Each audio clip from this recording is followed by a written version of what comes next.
Hello everyone, welcome in the class. ये regular lecture series में आपका स्वागत है। एंड वन मोर थिंग कि हम लोगों का अभी जो टॉपिक चल रहा है that is Muslim law. Muslim law में हमने देखा था कि मुस्लिम के पिलर क्या हैं फर्स्ट क्लास में। अब सेकंड लेक्चर में हम देख रहे हैं कि what are the sources of Muslim law. 20 marks पे इस पे क्वेश्चन बनता है। मैं आपको पूरी कोशिश करूंगा कि हर एक सब्जेक्ट में से कम 30 क्वेश्चंस तो कराऊं, और एट लास्ट 30 में से मैं आपको 10 क्वेश्चन जो मोस्ट इंपोर्टेंट होंगे, जो प्रोबेबल क्वेश्चन होंगे, वो मैं आपको लास्ट में आपके एग्जाम से पहले बता दूंगा। सो ये क्वेश्चन मैक्सिमम टाइम 20 मार्क्स में आता है कि what are the sources of Muslim law, कि मुस्लिम विधि के क्या क्या स्रोत हैं। तो ये 20 मार्क्स में आने वाला क्वेश्चन है। देखिए, इससे पहले हम नॉर्मल सी बात को समझते हैं कि जो भी धर्म है, जो भी कानून है, धर्म भी क्या है, एक तरीके का कानून ही है, क्योंकि वो हमें एक तरीका सिखाता है रहने का, कपड़े पहनने का और अलग अलग संस्कारों को करने का। It tells about the various rights, various celebration of the life, की कौन कौन सी चीज को किस तरीके से जीना है, किस तरीके से सीखना है, ये सारी चीजें हमें लॉ बताता है। चाहे वो कोई सा भी लॉ हो, धर्म भी यही काम करता है। Tells us the way to live the life, चाहे वो हिंदू धर्म हो, चाहे मुस्लिम धर्म हो, चाहे सिख धर्म हो, चाहे ईसाई धर्म हो। तो सभी धर्म अपनी अपनी अच्छी अच्छी बातों को बताते हैं और they tell us that how to live. अब वो बातें आई कहां से, क्योंकि उसने भी तो एक कानून का रूप ले लिया है। अगर जो चीजें कानून के खिलाफ थी, those has been declared as redundant, उनको प्रॉपरली नलिफाइड कर दिया है, अविधिपूर्ण घोषित कर दिया है, इनवैलिड घोषित कर दिया है। जो बातें विधिपूर्ण है, विधि के संगत हैं, उनकी तर्क संगतता बनी हुई है अभी तक। तो अगर हम मुस्लिम लॉ की बात करें तो मुस्लिम लॉ में सर्वोच्च जो कोई बात है वह कुरान है, दैट इज कुरान। तो कुरान तो सबसे ऊपर रहेगी। Quran is the Holi book of Muslims, जो कि मोहम्मद साहब से कहा गया था, जैसा उन्होंने डिवाइन कम्युनिकेशन रिसीव किया, जो दैवीय उन्होंने बातें सुनी, वो सारी की सारी जिस किताब में लिखी हुई है उसका नाम है कुरान। तो Quran is the Holi book. तो कुरान की अगर हम बात करें तो उसमें सारी चीजों के बारे में बात की गई है। उसमें सोशल इशू के बारे में बात की गई है, सामाजिक इशू के बारे में भी बात की गई है।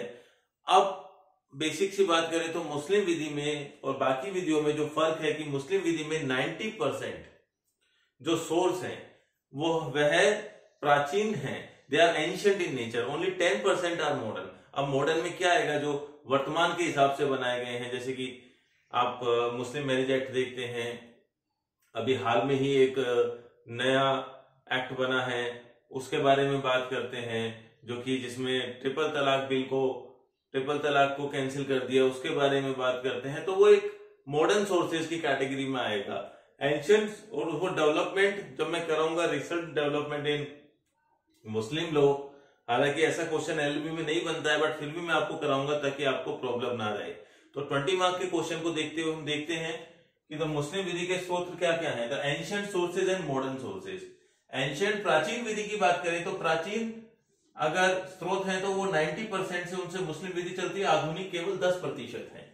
तो फर्स्ट ऑफ ऑल इसमें हमको लिखना कैसे है, sources refers to the areas और the thing from which a law is derived, कि स्रोतों से ऐसे जगहों से है, ऐसे चीजों से है जहां से कि एक विधि का निर्माण हुआ है। तो इसमें सबसे पहले आता है प्राचीन में कुरान। तो कुरान की बात करें तो ये सब सर्वोच्च दस्तावेज है, एक पवित्र किताब है जिसमें 114 चैप्टर है, 114 चैप्टर्स, और 80 चैप्टर किसके बारे में बात करते हैं, सोशल मैटर्स, मतलब कि शादी की किस तरीके से होगी, इन सभी मैटर से 80 चैप्टर्स बात करते हैं। और इसमें 6666 आयतें हैं, हर एक आयत अलग अलग चीज के बारे में बात करती है। So Quran is the supreme book. So basically इसमें अगर जैसे इसमें जो चैप्टर्स हैं वो सारे के सारे मोहम्मद साहब के हिसाब से अरेंज किए गए हैं। फिर हम आते हैं सुन्नत और अहादीस। सुन्नत और अहादीस की अगर हम बात करेंगे तो ये second important source of Muslim law है। Second important source of Muslim law है। तो सुन्नत एंड अहादीस। तो सुन्नत उल फेल, सुन्नतुल कौल और सुन्नतुल तकरीर। तो ये सुन्नत है, जैसा उन्होंने व्यवहार किया मोहम्मद साहब ने, उनके बारे में बात करती है। जैसा उनका जीवन रहा, जैसा उनका व्यवहार रहा, उसके बारे में जो अगर कोई बात करती है तो वो सुन्नत है। तो सुन्नत उल फैल की अगर हम बात करें तो ये कहता है कि जैसा मोहम्मद साहब ने किया। सुन्नतुल कौल, जैसा उन्होंने अपने जीवन में कहा। और तकरीर, सुन्नत उल तकरीर। तो सुन्नत उल तकरीर के बारे में बात करेंगे तो सुन्नत उल तकरीर क्या है? कुछ भी नहीं, ऐसी बातें जो उन्होंने अप्रूव कर दी, ना तो उन्होंने कहा ना किया। जैसे मान के चलो कि कोई प्रॉपर्टी है, उसके दो भाग में डिवीजन हो गया, तो मोहम्मद साहब ने अपने रहते हुए कहा, उसको अप्रूव कर दिया कि यस ऐसा हो सकता है, तो कि या उसके बारे में कुछ नेगेटिव नहीं बोला, तो नेगेटिव नहीं बोला तो वो क्या हो गया? अप्रूव। तो जो आपका सुन्नत एंड अहादीस है, ये उनके व्यवहार से, जीवन काल में हुई बातों से डिपेंड करता है। It all depends upon the life of Muhammad Sahab. इज्मा का मतलब होता है सर्वसहमति या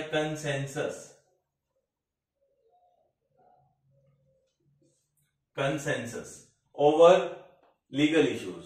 तो इसमें क्या क्या होगा कि इज्मा दैट मीन्स सर्वसहमति। सर्वसहमति की अगर हम बात करेंगे तो सर्वसहमति कैसे होती है? जैसे कि किसी भी विधिक मामले को लेकर, अब इसमें कौन कौन होंगे? एक तो ज्यूरिस्ट होंगे, जो न्यायवेत्ता है, या फिर मोहम्मद साहब के जो फॉलोअर्स हैं उनकी सर्वसहमति हो सकती है, या फिर जो भी लोग हैं उनका इज्मा हो सकता है। क्लियर?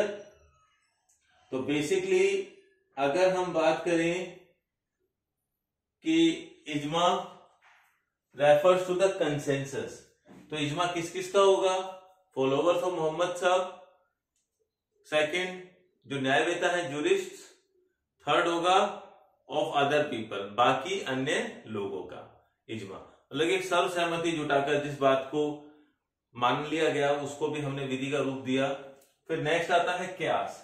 कयास मतलब अनुमान लगाना कि हाँ ऐसा हुआ होगा, अनुमान लगाना बोलते हैं ना, कई बार कयास लगाते हैं।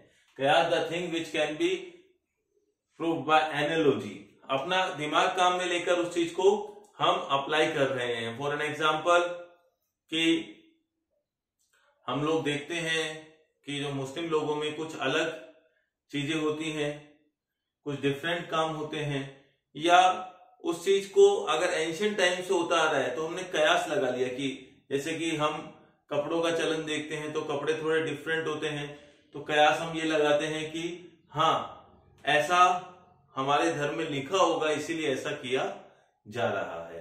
तो कयास एक वीक सोर्स है। वीक सोर्स क्यों है? क्योंकि कयास तो बदलता रहता है, अनुमान तो बदलता रहता है।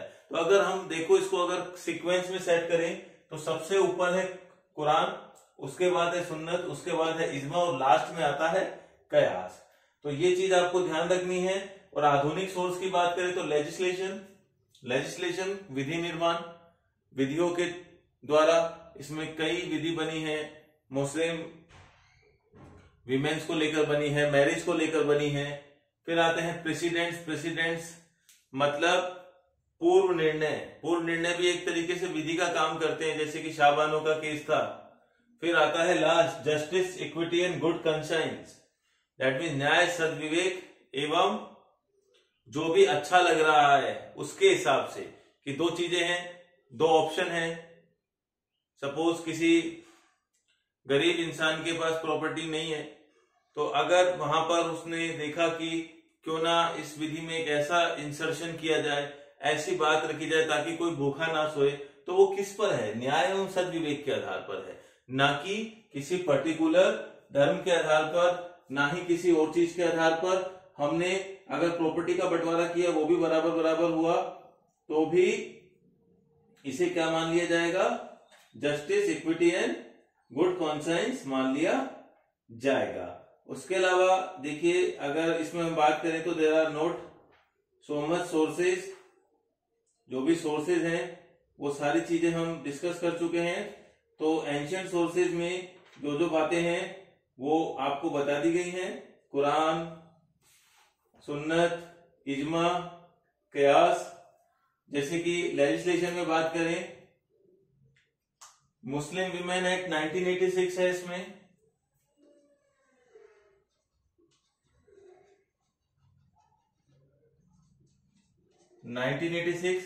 जिसमें बात हो रही है उनके प्रोटेक्शन की ऑफ राइट्स की, protection of rights on divorce act. Muslim women protection of rights on divorce act. एक ये हो सब है लेजिस्लेशन में। Another legislation is dissolution of Muslim marriage act 1939। ऊपर लिख रहा हूं, dissolution of Muslim marriage act 1939। तो ये कुछ एक लेजिस्लेशन है, विधि है। जैसे कि Muslim women protection in case of protection of right in case of divorce act 1986। सो इस क्वेश्चन को अब लिखेंगे कैसे, उसके बारे में देखिए। सबसे पहले आप लिखेंगे कि मुस्लिम विधि के स्रोत निम्न प्रकार से हैं: आधुनिक स्रोत एवं प्राचीन स्रोत, ancient sources and modern sources. Modern sources में legislation, precedents and justice, equity and good conscience. विधि, पूर्व निर्णय और न्याय एवं सद्विवेक। विधि में आपको बता दिए हैं, 2-3 आप एग्जांपल लिख सकते हैं। हिंदी मीडियम वाले भी अगर इंग्लिश में लिख रहे हैं तो कोई ऐसी दिक्कत नहीं है। अगर एक्ट का नाम लिख रहे हैं तो हिंदी में नहीं आ रहा है तो भी कोई दिक्कत नहीं है। उसके अलावा पूर्ण निर्णय जैसे कि शाबानो का केस लिख सकते हैं। शाबानो का केस मैं सीआरपीसी वाले चैप्टर में सेक्शन 125 में डिस्कस करूंगा उस बात को लेकर, और जब कॉन्स्टिट्यूशन का आर्टिकल 44 पढ़ाऊंगा तब भी उसको मैं डिस्कस करूंगा। और क्योंकि वो एक यूनिफॉर्म सिविल कोड का मामला है। यूनिफॉर्म सिविल कोड आपको मालूम है, हमारे जो नीति निदेशक तत्व हैं पार्ट 4 ऑफ इंडियन कॉन्स्टिट्यूशन, जो कि हमने बोरो किया है आयरलैंड से, उसके आर्टिकल 44 में है और वो केवल नागरिकों के लिए है। क्लियर। और उसके अलावा हम प्राचीन स्रोतों में देखते हैं तो कुरान के बारे में पहले आप उसका थोड़ा सा परिचय लिखेंगे। You will write an introduction of Quran like it's a holy book, it's refers to the divine communication between Mohammad साहब एंड अल्लाह। एंड ये इसके बारे में कि एक दैवीय जो वार्तालाप हुआ था उसको यह रिकॉर्ड करता है। इसमें 6666 आयतें हैं, 114 चैप्टर हैं, जिसमें से लगभग 80 चैप्टर बात करते हैं सोशल इश्यूज से। उसके बाद हमने बात करी सुन्नत की, तो सुन्नत में सुन्नत और अहादीस जैसा कि उनका व्यवहार रहा, सुन्नतुल कौल, सुन्नतुल फैल और सुन्नतुल तकरीर। सुन्नतुल कौल जैसा कि उन्होंने कहा मोहम्मद साहब ने, सुन्नत उल फैल जैसा उन्होंने किया, और सुन्नतुल तकरीर जैसा कि उन्होंने अप्रूव किया। इजमा का मतलब होता है कि एक कंसेंसस, एक सर्वसहमति जो कि विधि के को लेकर है। अब किस किस को हो सकती है इसमें? इजमा ऑफ फॉलोवर्स ऑफ मोहम्मद साहब, इजमा ऑफ जूरिस्ट न्यायवेत्ताओं की, और तीसरा हो सकता है इजमा ऑफ कॉमन पीपल। उसके बाद आता है कयास। कयास मतलब अनुमान लगाना, जस्ट मेक एन एनालॉजी। अब ये weak source of Muslim law है। अगर मैं देखूं, अगर कुरान इज ग्रेटर देन सुन्नत, सुन्नत इज ग्रेटर देन इजमा, इजमा इज ग्रेटर देन कयास। क्यों वाई लिख रहा हूं? ताकि आपको कंफ्यूजन ना हो, ताकि आप क्यों में कंफ्यूज ना हो जाएं। तो जो भी है सबसे सर्वश्रेष्ठ किसे मानना है? कुरान को। तो आज की क्लास में हमने सोर्सेज ऑफ मुस्लिम लॉ देखे, और इसके पूरे कंप्लीट नोट्स आपको टेलीग्राम चैनल पे अवेलेबल हो जाएंगे। So if you have not subscribe our Telegram channel, तो just search it economics and law galaxy on Telegram and you will find our channel of us. And thanks for